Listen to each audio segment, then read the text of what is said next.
En este año 2014 se celebran en nuestro país varios centenarios y hemos querido comenzar con uno importantísimo, con el centenario del nacimiento del gran pintor expresionista Cérvulo Gutiérrez, nacido en Ica en 1914.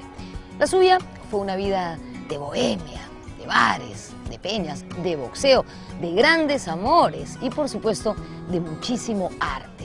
Él fue ceramista, escultor, pero fue en la pintura donde realmente alcanzó la excelencia. De hecho, para él, la pintura era una vocación mística. Cérvulo Gutiérrez pintó en diversas superficies, en servilletas, en lienzos, pero bueno, de eso les iremos contando a lo largo de este programa. Él era un hombre de pequeña estatura, pero tenía una personalidad arrolladora y atractiva que causó la admiración de sus contemporáneos. Detrás de mí está el Centro Cultural de la Municipalidad de Jesús María. Aquí hay una galería de arte que se llama Cérvulo Gutiérrez en homenaje a este extraordinario pintor. Comenzamos el programa. Soy Norma Martínez y esto es Sucedió en el Perú.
Cérvulo significa para el arte peruano como el pintor más importante del Perú en el siglo XX, de carácter expresionista.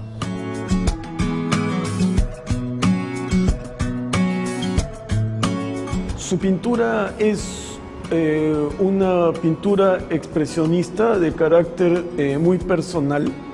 Es decir, no se adhiere a los expresionismos que estaban vigentes en ese momento del siglo XX en otras partes.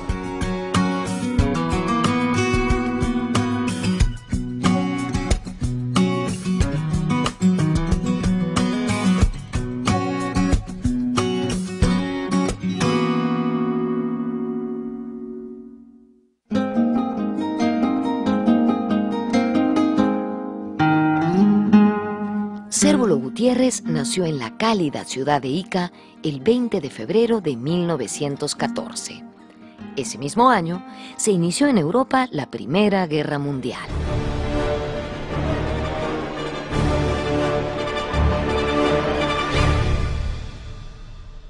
Sus padres fueron Daniel Gutiérrez Fernández y Lucila Alarcón Valverde. Cérvulo fue uno entre muchos hermanos.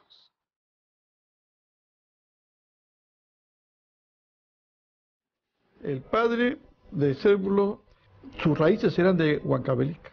En Huancavelica eran varios hermanos huancavelicanos y parece que hubo una migración de ellos a diferentes partes del Perú. Y el padre de Cérvulo se quedó en Ica. Y allí se casó con la señora Alarcón, Lucila Alarcón.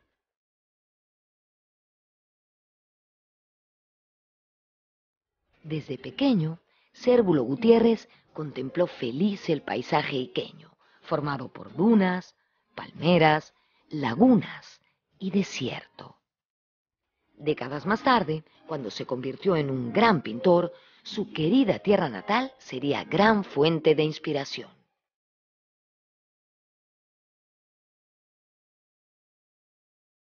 Cérvulo, la representación nunca la abandona porque Ica significa mucho para él. Entonces el desierto iqueño o los árboles en el desierto o las lagunas, por ejemplo, significan algo que no puede ser dejado de lado y por eso no entra en la abstracción.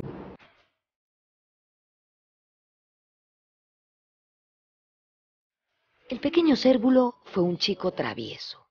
En sus correrías infantiles por Ica lo acompañaba siempre su inseparable hermano mayor, Máximo.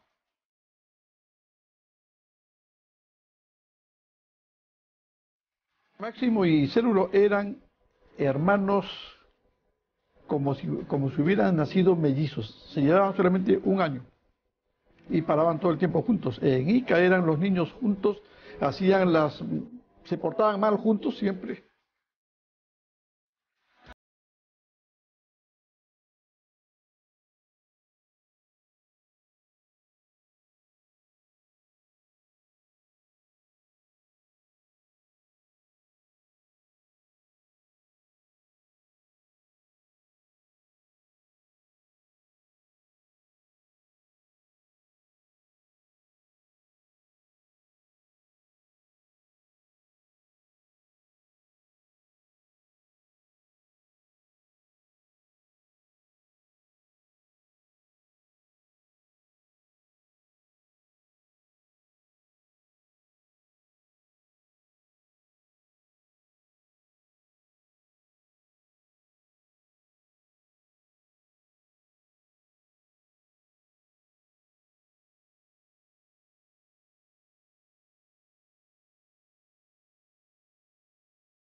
Hermano mayor, comenzaron a hacer los primeros estudios sobre restauraciones de antigüedades y obras de arte.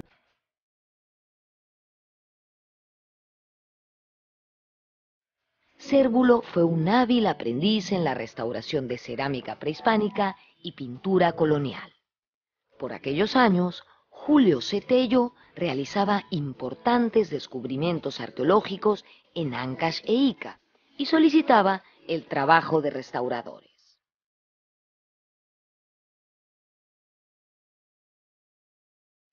En esa época, Julio Cetello llenaba la casa y el taller con cerámica para su restauración de todas las excavaciones que él hacía.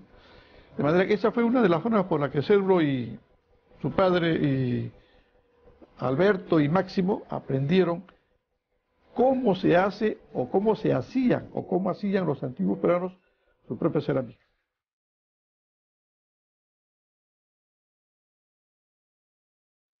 Fue por eso que, años más tarde, huacos realizados por Cérvulo serían tomados como verdaderas piezas de cerámica prehispánica.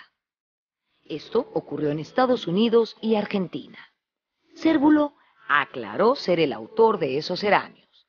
Es más, se sintió orgulloso de continuar la tradición de los antiguos alfareros iqueños.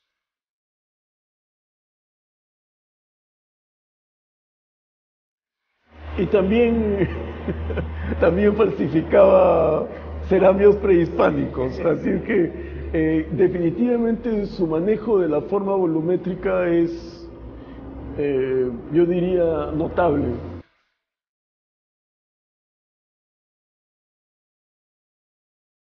Luego de esta primera experiencia en Lima, Cérvulo regresó a Ica. Al cumplir los 13 años, volvió a viajar a Lima y retomó su labor de restaurador en la casa taller de su hermano Alberto. Su vida cambiaría en 1929, cuando el artista en ciernes ingresó al mundo del boxeo.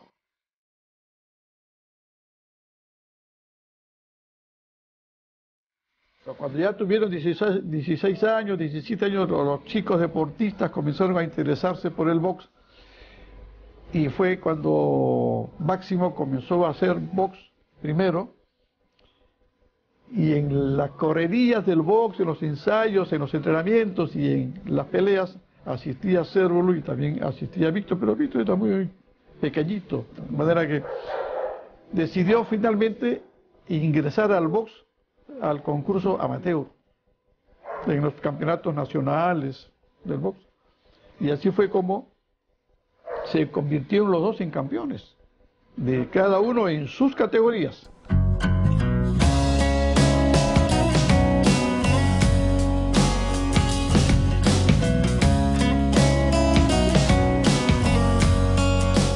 Un detalle, tal vez poco conocido de la vida de Cérvulo Gutiérrez, es que se dedicó al boxeo. Esto a insistencia de su hermano Máximo. Y fue tal su pasión por este deporte que llegó a abandonar temporalmente su oficio de restaurador. Él obtuvo varias victorias impresionantes en Lima. Imagínense que a los 20 años llegó a ser campeón nacional de peso gallo. Era un boxeador pequeñito, agilito, de mucha técnica. Un cronista deportivo dijo que Cérvulo, cuando peleaba, ni se despeinaba.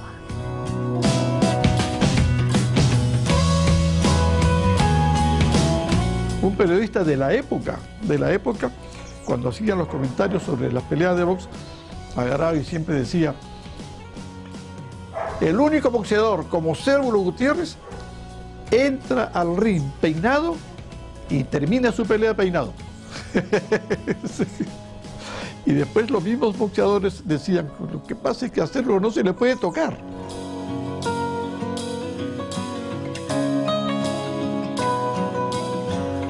En 1935, Cérvulo Gutiérrez viajó a la Argentina como parte de una selección nacional. Obtuvo el subcampeonato sudamericano de boxeo amateur en la ciudad de Córdoba. A partir de ese momento, él se quedó en Argentina y allí se enamoró, se casó, dejó definitivamente el boxeo y se dedicó por completo a lo que sería su pasión definitiva, el arte.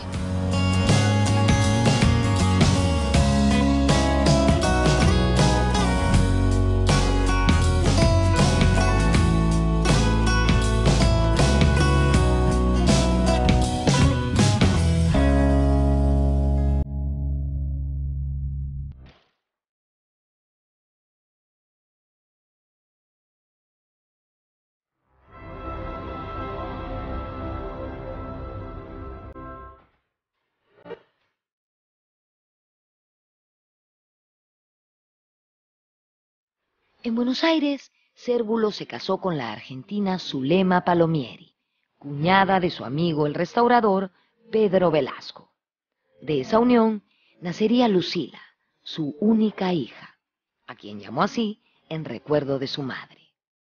El matrimonio surgió rápidamente y rápidamente terminó. Se extinguió muy pronto. El joven peruano se entusiasmaba recorriendo museos y galerías de arte, reforzando así sus inclinaciones artísticas. En 1938 se embarcó rumbo a Francia. Era un año complicado para Europa, que se veía amenazada por la agresiva política nazi. A pesar del peligro latente, la Ciudad Luz no perdía su ambiente festivo y cultural. Cérvulo se integró a la intelectualidad hispanoamericana residente en París, trabando amistad con algunos personajes como el poeta Juan Ríos y el pintor Alejandro González Trujillo, más conocido como Apurímac. Alcanzó a alternar con Vallejo, pero no por mucho tiempo. El poeta moriría en abril de 1938. En una ocasión, al ver un cuadro suyo, Vallejo le dijo: «Tienes que pintar. En ese cuadro hay sensibilidad de pintor».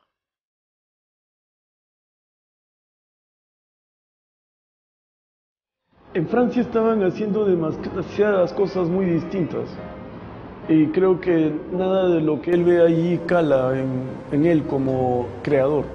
Probablemente el compartir conversaciones y el escuchar las nociones más diversas acerca de la pintura. En ese momento, precisamente en París, ¿no?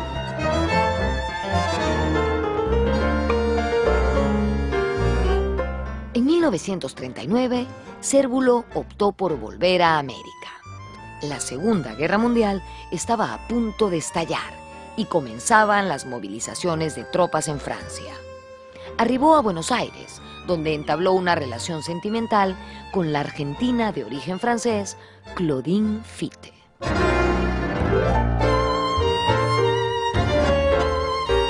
En Argentina conoció ahí a Claudine Fitte y comenzó sus estudios de pintura. Decidió ya dedicarse totalmente a la pintura, pero también hacía escultura.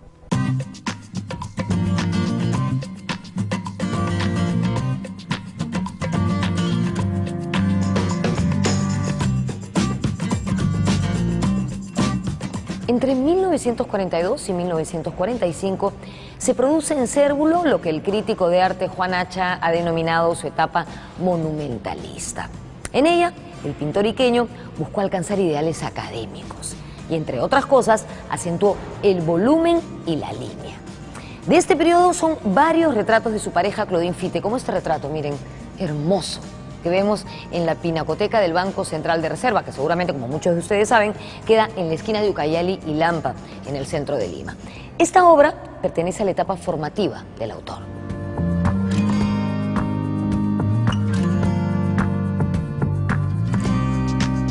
A fines de 1940, Cérvulo retornó al Perú acompañado de Claudine.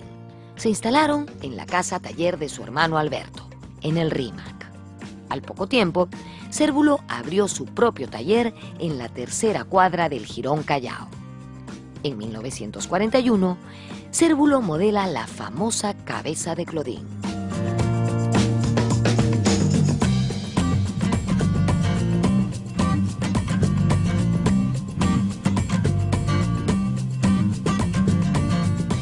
En 1942, Cérvulo Gutiérrez se presentó en la llamada Exposición Amazónica, que tuvo lugar en el Parque de la Exposición de Lima. Se trataba de una muestra y de un concurso de arte en homenaje a los 400 años del descubrimiento español del río Amazonas. En esa oportunidad, Cérvulo presentó 2 esculturas de gran formato y varias pinturas. De hecho, ganó el primer puesto en la categoría de pintura, pero compartido con el pintor Juan Manuel Ugarte Elescu. Yo quiero hablar en realidad de las esculturas. Estas representaban a 2 amazonas, esas legendarias guerreras de la selva sudamericana. Se dice que su entonces pareja, Claudine Fitte, fue la modelo para el rostro de estas piezas que hoy se encuentran en exhibición en la fachada del Museo de Historia Natural de la Universidad Nacional Mayor de San Marcos, que seguramente, como muchos de ustedes saben, queda en la cuadra 12 de la avenida Arenales, en el distrito de Jesús María.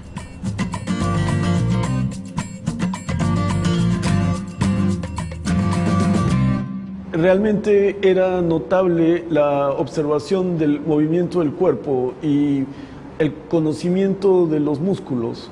Son representaciones que derivan de la noción del desnudo en el sentido universalista, pero se entretejen con la noción mítica de las amazonas en el territorio americano.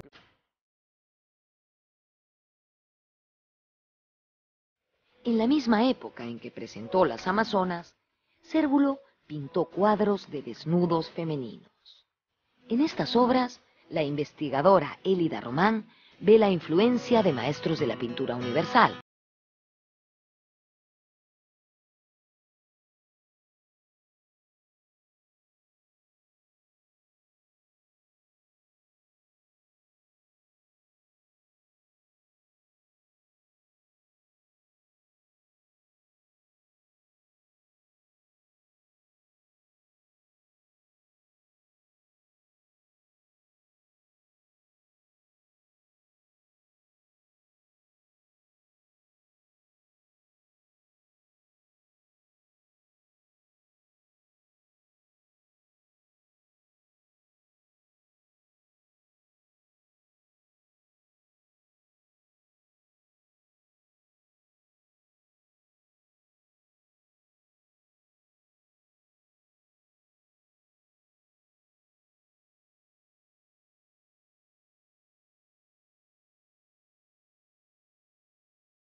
haber habido diálogo, pero que Cérvulo haya, digamos, realmente intercambiado nociones con los independientes, de manera que hubiera adoptado cosas sustanciales de ellos para su trabajo, no me parece posible. Cérvulo no solamente era un magnífico pintor, sino era un gran escultor. Y en ambos casos, lo que obviamente él puede tomar de otros, está muy fuertemente transformado en algo relacionado con vivencias propias. El contacto con los independientes puede haber sido interesante para él, pero no creo que haya marcado su manera de hacer arte.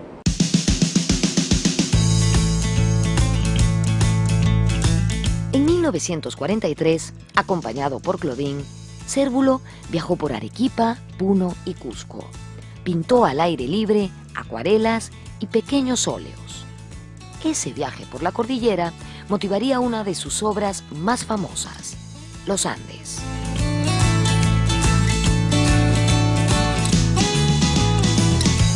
Los Andes en la composición está planteado como un desnudo colosal, un desnudo femenino colosal que está de pie. Pero en esos cabellos negros del desnudo, creo que precisamente está de alguna forma implícita la población peruana.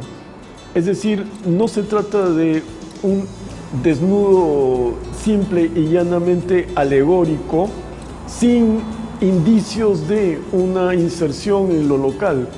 Hay algo que habla de mestizaje en ese desnudo, a pesar de que es universalista.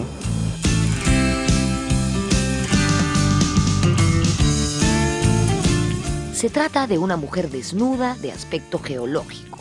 Ella cubre su rostro y su voluminosa anatomía compite con la cordillera que se aprecia de fondo. No se trata de un cuadro indigenista, como se ha insinuado varias veces. Tanto la desnudez como su faz negada despojan al personaje de toda descripción localista y de cualquier identificación cultural precisa, como refiere Luis Eduardo Bufarde.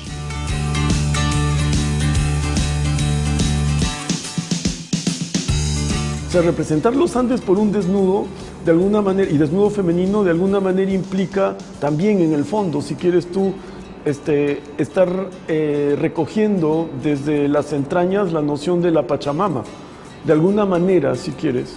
Pero no es precisamente por lo que es lo descriptivo de la vestimenta típica de los Andes, de las distintas regiones, que se plantea una pertenencia a un lugar. Yo creo que lo interesante de los Andes de Cérvulo Gutiérrez es que te plantea el título y te arroja el desafío. Tú lo lees como quieres.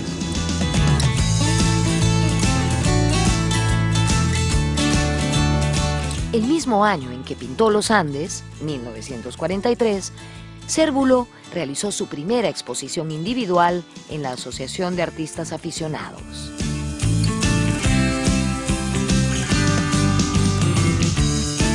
Esa exposición tuvo un gran éxito, un éxito total, éxito cultural, éxito social y éxito económico también.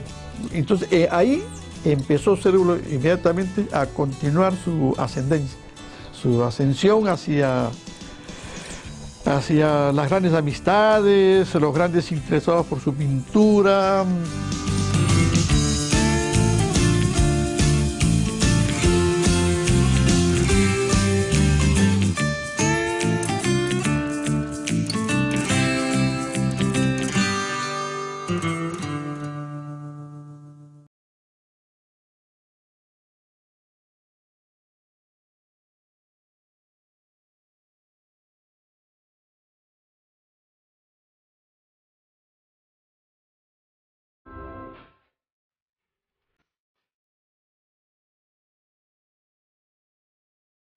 A mediados de 1944, Cérvulo regresó a Buenos Aires.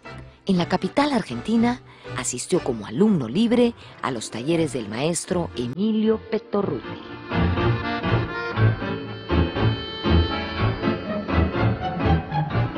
Cérvulo saca lecciones muy claras sin dejar de ser figurativo en Argentina, es decir, sin dejar de ser pintura que representa la realidad, Cérvulo saca conclusiones muy claras en lo que se refiere a la manera en que se estructura una composición.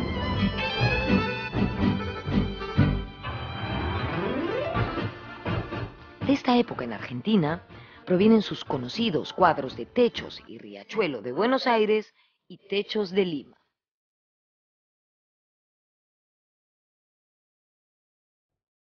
Precisamente esa es la obra que para mí es más claramente una pintura que tiene una base estructural muy fuerte.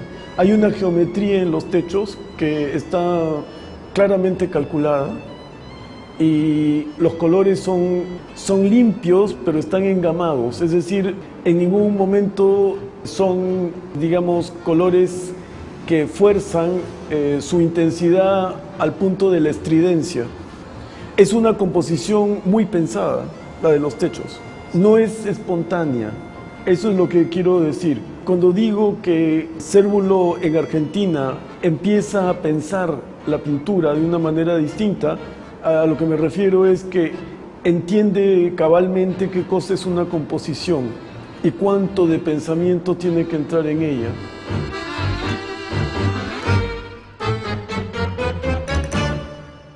En 1945, Cérvulo decidió radicar en el Perú. Nunca más volvería a ver a Claudine, quien se quedó en Argentina. El artista iba ya definiendo su aproximación al expresionismo, aunque siempre con un estilo muy personal.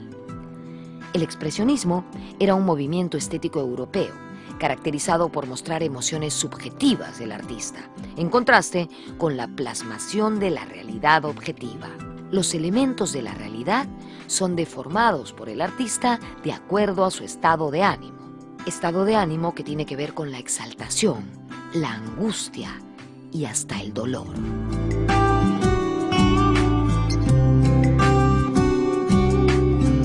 El desarrollo del proceso plástico en Cérvulo es un cuestionamiento constante de qué es la pintura y para qué sirve, ¿no?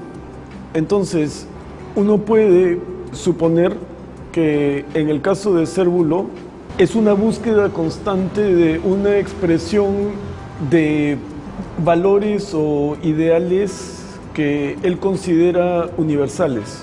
Es decir, que es expresionista a su manera, además. Pareciera ser que esa es una característica interesante de la pintura en el Perú.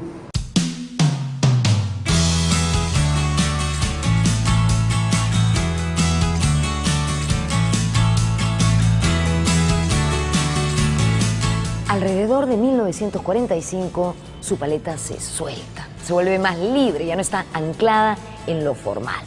Para entender mejor lo que quiero decir, quiero mostrarles este óleo. Es de 1952, se llama Don Juan y pertenece a la época expresionista de Cérvulo. En ella, el pintor utiliza colores puros y traza algunos rasgos esenciales que terminan componiendo la figura. Brillante, ¿no?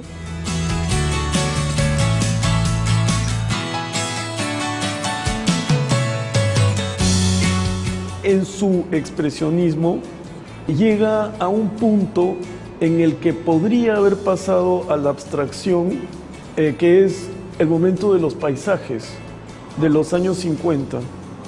Esos paisajes que son paisajes absolutamente encendidos. Ya. Ese es un punto en el que justamente pudo haber pasado a la abstracción y creo que, por ejemplo, el crítico Juan Hacha le reclama eso al arte de Cérvulo, ¿no? El hecho de que no llegó a ser un arte abstracto, sino que se quedó del lado de la representación, aunque sea la representación más tenue.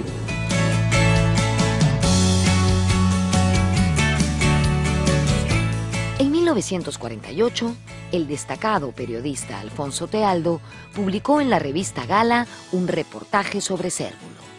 El artista fue ganando celebridad y popularidad a todo nivel. En los años 50, Cérvulo era la figura principal de la bohemia limeña, cuyo epicentro se concentraba en la elegante Plaza San Martín. Bares, cafés y restaurantes de la zona congregaban a artistas, periodistas, arquitectos y políticos.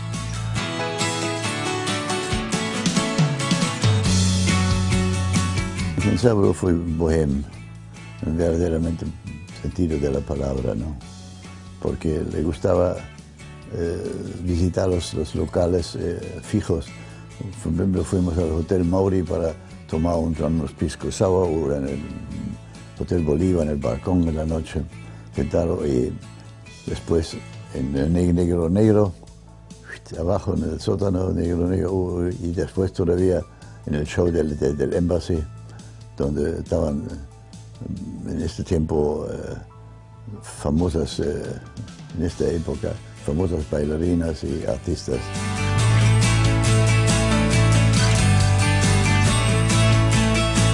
Cérvulo compartió esas noches de bohemia con una mujer atractiva y vanguardista, la mítica periodista limeña Doris Gibson.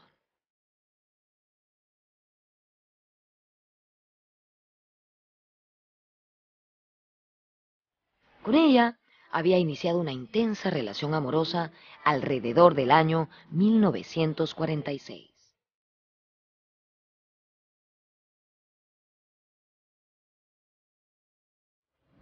La atractiva periodista Doris Gibson caló profundamente en la vida de Cérvulo Gutiérrez. Ambos fueron compañeros de bohemia y escandalizaron a la conservadora e hipócrita sociedad de entonces.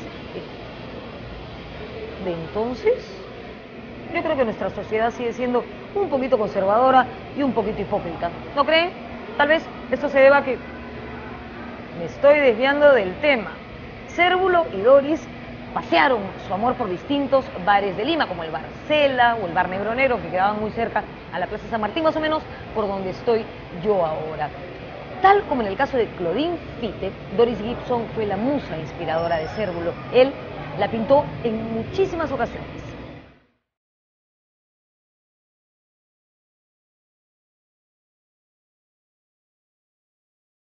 Según Luis Eduardo Bufarden, Cérvulo y Doris simbolizaban las ansias de libertad y la actitud desafiante de toda una generación. El artista iqueño tuvo mucho éxito con las mujeres, pero como dice Fernando de Cislo, no era un Don Juan, no estaba a la casa. Su elegancia y personalidad funcionaban como un imán.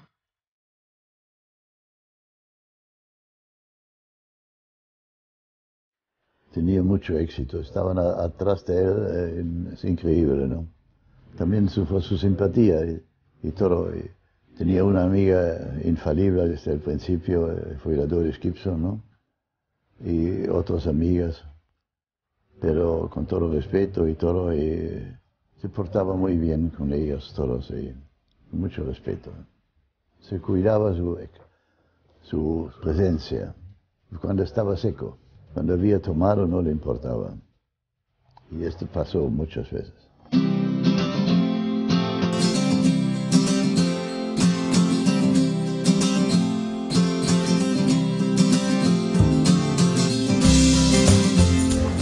Desde mediados de los años 50, Cérvulo frecuentó el bar-restaurant Dominó, que quedaba en el Jirón de la Unión, más o menos donde hoy se ubica la Galería Bosa.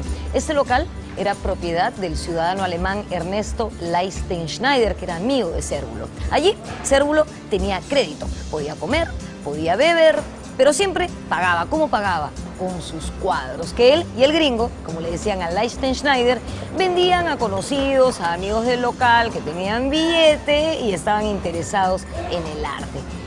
Uno que siempre le compraba obra a Cérvulo era nada menos que el empresario italiano Luis D'Onofrio. ¿Le suena el nombre?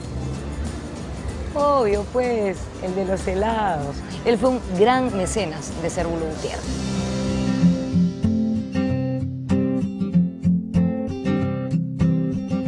No tenía efectivo, Cérvulo no manejaba la plata.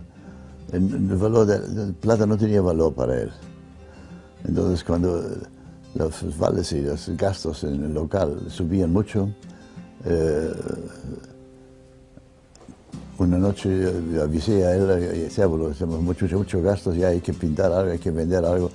decía, bueno, hacemos, vamos donde Rembrandt en Moquegua y compramos un bastidor del tamaño que él quería, algunos tubos de pintura que faltaban todavía, trajo su paleta del hotel y que pintábamos toda la noche, pintaba él con una botella de whisky en la mesa, el cuadro hasta la mañana.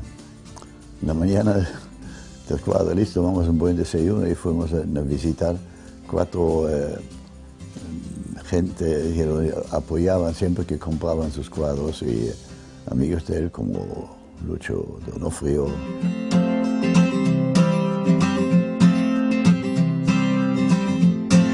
Cérvulo Gutiérrez realizó retratos de Luis D'Onofrio y su esposa. El empresario italiano solía recibir al artista en su propia casa. Cérvulo era un hombre carismático y amiguero que compartía con personas de todos los estratos sociales. En los años 50, Cérvulo viaja a su natal Ica cada vez con más frecuencia. Disfruta en el sur chico de la vida más sosegada y del cálido trato de sus paisanos. En el Hotel Salvatierra de la Huacachina, propiedad de su amigo Enrique Orihuela, Cérvulo realizó varias pinturas murales que hasta hoy subsisten, pero que lamentablemente corren el peligro de desaparecer si no son debidamente conservadas.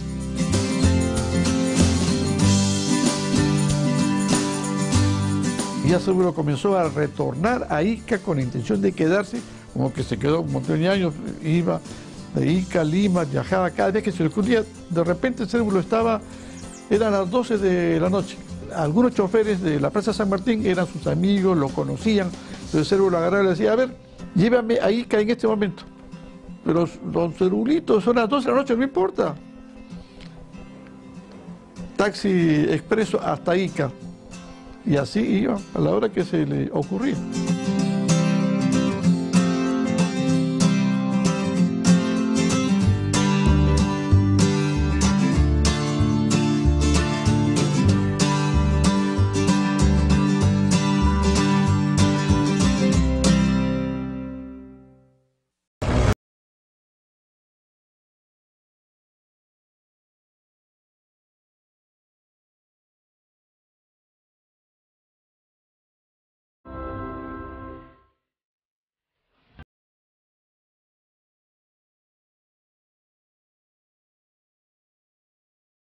Entre 1952 y 1953 empieza una etapa más intensa en la pintura de Cérvulo. Se da una explosión de color, donde las formas importan cada vez menos. De estos años provienen los paisajes iqueños, la Huacachina, los amaneceres.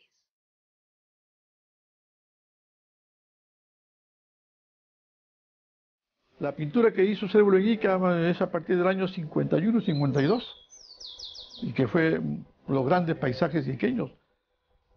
Los guarangos, empezó la época de los guarangos. En Lima, Cérvulo nunca dejaba de asistir a los lugares de diversión y de bohemia. Según su amigo y colega Fernando de Cislo, Cérvulo dormía poco, casi nunca comía y prefería la bebida. Una de las características de Cérvulo era dibujar y pintar con diferentes materiales, en distintos formatos, a la hora que se le ocurriese y en los diversos lugares donde se encontrase.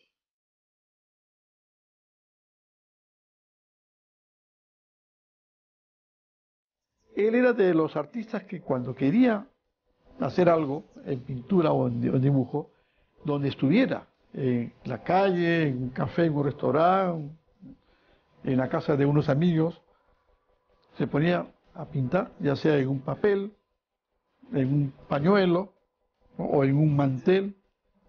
Agarraba, cuando no tenía, por ejemplo, un lápiz o unos colores en el bolsillo, que siempre tenía algo para dibujar, le pedía a las amigas su rouge y su lápiz de cejas. Muchas mujeres no querían, porque una mujer que le quites el rouge o el lápiz de cejas para su maquillaje, pues ya sabía que se quedaba sin lápiz de cejas.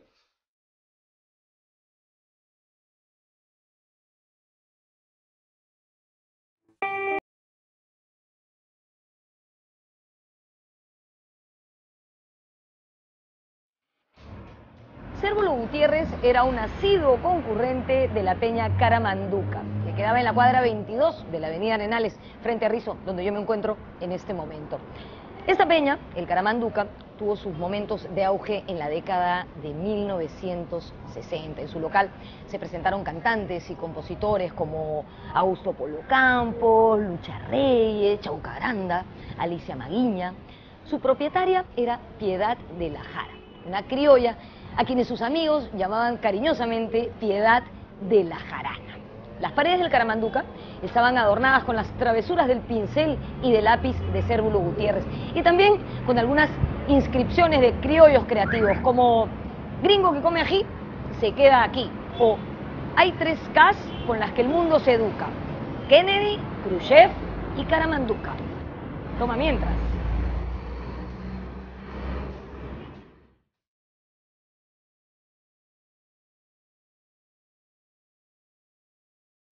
Fue en el Caramanduca donde en 1958 Cérvulo realizó su última exposición de óleos y dibujos. Su afición a la noche y a la bebida había afectado seriamente su salud. La suya parecía una carrera vertiginosa y autodestructiva hacia la muerte.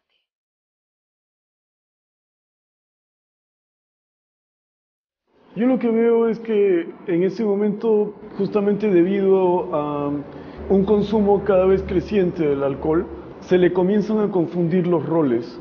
Entonces, él puede haber tenido un rol de artista que en su visión de las cosas buscaba conectar con las gentes, es decir, a través del componente emotivo.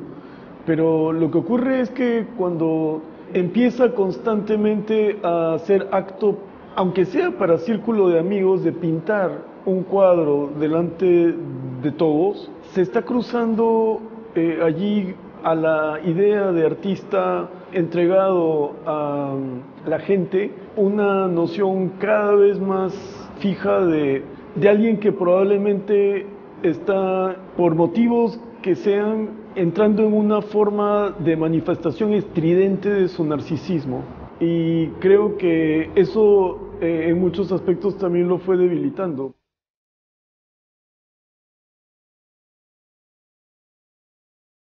Hacia fines de los años 50, específicamente a partir de 1958, la pintura de Cérvulo se oscurece, va del rojo hacia el negro.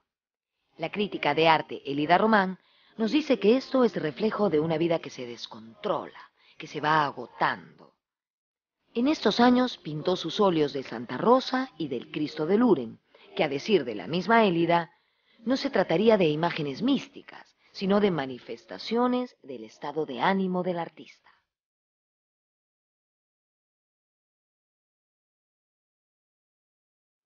Lo que resulta sumamente interesante es que después de esos paisajes, después de ese fulgor casi panteísta de la naturaleza, pasa a los rostros de los Cristos y las Santa Rosas. Entonces, la pregunta que uno se puede hacer es si todo ello no pertenece también a un sentimiento profundamente religioso que está emergiendo en la pintura de distintas maneras. Tal vez siendo el expresionismo de los rostros de Cristo y las Magdalenas mucho más angustiado, y el expresionismo de los paisajes, esos que ya bordean la abstracción total, el dominio del color es tal que parecen ser absolutos manifiestos acerca de lo encendido del color.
Invitaba a sus amigos a pasarlo bien, a comer, a tomarse unos traguitos, y él se pasaba algunas noches alojado en el Hotel Bolívar, que está aquí detrás de mí, al lado de la Plaza San Martín.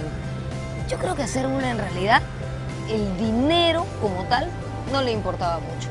Yo creo que él quería pasárselo bien y ser solidario con la gente que lo necesitara.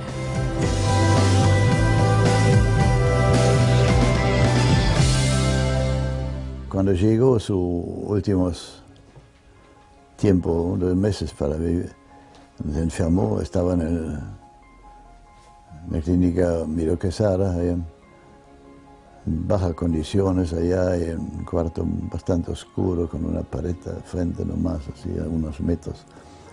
Y muy poca gente que le visitaban y que se acordaron, parece, de Cérvulo cuando se aprovechaban de él. Y muchos se aprovechaban de él.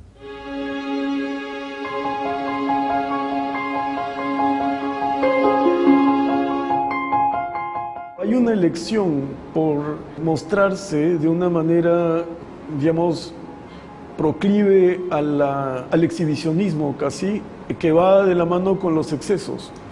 Y en ese momento lo que ocurre, como ocurre en muchos otros casos, la vida bohemia deja de ser productiva para la vida artística personal y se convierte en una especie de rémora.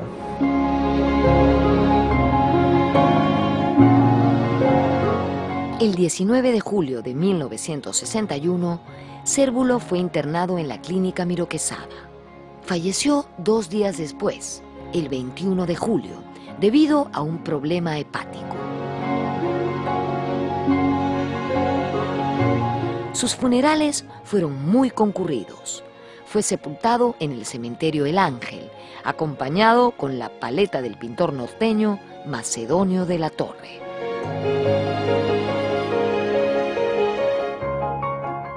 La época final de Cérvulo es una época en donde poco a poco se va agotando ese manantial de visión pictórica que hace de él probablemente uno de los más grandes artistas peruanos del siglo XX, ¿no? Si no el más grande pintor.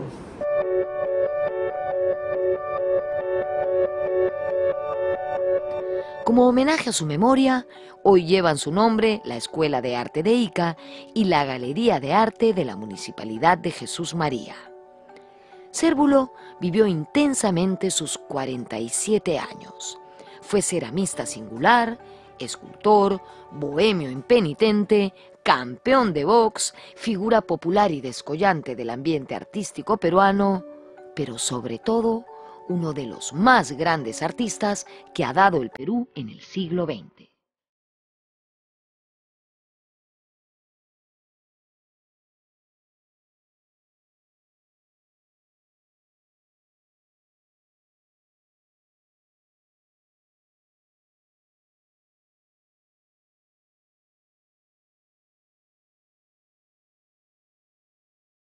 Llegamos al final de este programa dedicado a uno de los artistas más singulares y trascendentales del Perú en el siglo XX. Para Sebastián Salazar Bondy, los cuadros de Cérvulo Gutiérrez nacen de un acto impulsivo, rápido y violento. Indudablemente, Cérvulo significó un punto de quiebre dentro de la pintura y por eso su nombre está inscrito con letras mayúsculas dentro de la historia de la plástica peruana. Despedimos este programa muy cerca del Hotel Bolívar, testigo de sus andanzas, de sus aventuras y de la vida bohemia de este pintor considerado el mejor exponente del expresionismo peruano. Nos vemos en la próxima.